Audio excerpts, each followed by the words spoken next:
ଚୋରା ବାଲିଗାଡ଼ି ଧରିଲେ ଖଣି ମନ୍ତ୍ରୀ। ଖଣ୍ଡପଡ଼ା ବ୍ଲକ ଅନ୍ତର୍ଗତ ବେଣାଗାଡ଼ିଆ ପଞ୍ଚାୟତ ଅଧୀନ ବରକୋଳି ଛକଠାରେ ଗତକାଲି 10ଟି ଚୋରା ବାଲିଗାଡ଼ି ଜବତ କରି ପୋଲିସ ଜିମା ଦେଇଛନ୍ତି ନିଜେ ଖଣି ମନ୍ତ୍ରୀ ବିଭୂତିଭୂଷଣ ଜେନା। ଘଟଣାରେ ସ୍ଥାନୀୟ ପ୍ରଶାସନ ନିଷ୍କ୍ରିୟତାକୁ ନେଇ ମଧ୍ୟ ମନ୍ତ୍ରୀ ଶ୍ରୀ ଜେନା ବର୍ଷିଥିବା ବେଳେ ଏହି ଘଟଣା ଏବେ ସ୍ଥାନୀୟ ଅଞ୍ଚଳରେ ଚର୍ଚ୍ଚାର ବିଷୟ ପାଲଟିଛି।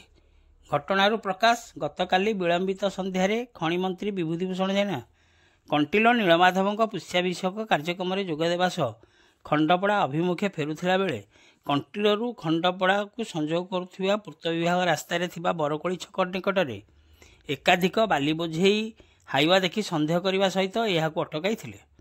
ମାତ୍ର ଆଳୁ ଖୋଳୁ ଖୋଳୁ ମହାଦେବ ନ୍ୟାୟରେ କୌଣସି ବାଲି ବୋଝେଇ ଗାଡ଼ିର କେ ଫର୍ମ ନଥିବା ବେଳେ କେତେକ ଗାଡ଼ିର କାଗଜପତ୍ର ଠିକ୍ ନଥିବା ମଧ୍ୟ ଜାଣିବାକୁ ପାଇଥିଲେ ଏବଂ ଏହିପରି ଭାବେ ମହାନଦୀ ଘାଟରୁ ବାଲି ଉଠାଇ ବେଆଇନ ଭାବେ ଚାଲାଣ ହେଉଥିବା ନେଇ ଆଶ୍ଚର୍ଯ୍ୟ ପ୍ରକଟ କରିଥିଲେ ଖଣି ମନ୍ତ୍ରୀ ଶ୍ରୀ ବିଭୂତି ଜେନା। ତତ୍କ୍ଷଣାତ୍ ସ୍ଥାନୀୟ ତହସିଲଦାର ଓ ଏମ୍ଭିଆଇଙ୍କୁ ଘଟଣାସ୍ଥଳକୁ ଡକାଇ ଏହା ଉପରେ କାର୍ଯ୍ୟାନୁଷ୍ଠାନ ଗ୍ରହଣ କରିବା ପାଇଁ ନିର୍ଦ୍ଦେଶ ଦେଇଥିଲେ। ଏହି ବାବଦରେ ଗାଡ଼ିଗୁଡ଼ିକୁ ଲକ୍ଷାଧିକ ଟଙ୍କା ଫାଇନ୍ ମଧ୍ୟ କରାଯାଇଥିବା ନେଇ ଜଣାପଡ଼ିଛି। ଏହି ଚଢ଼ାଉ ବେଳେ ସାଙ୍ଗରେ ଖଣ୍ଡପଡ଼ା ବିଧାୟକ ଦୁଷ୍ମନ୍ତ କୁମାର ସ୍ୱାଇଁଙ୍କ ସମେତ ସ୍ଥାନୀୟ ତହସିଲଦାର ବିଶ୍ୱବିଶ୍ରୁତ ତ୍ରିପାଠୀ ତଥା ସ୍ଥାନୀୟ ପୋଲିସ ମାନେ ଉପସ୍ଥିତ ଥିଲେ।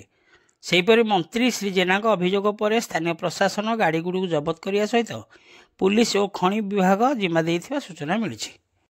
ପ୍ରତିଦିନ ଏହିପରି ଭାବେ ମହାନଦୀରୁ ଶହ ଶହ ଗାଡ଼ି ଦ୍ୱାରା ଚୋରା ବାଲି ଚାଲାଣ ହେଉଥିଲେ ମଧ୍ୟ ସ୍ଥାନୀୟ ପ୍ରଶାସନ ପକ୍ଷରୁ ଏହା ଉପରେ ରୋକ ଲଗାଯାଉ ନାହିଁ।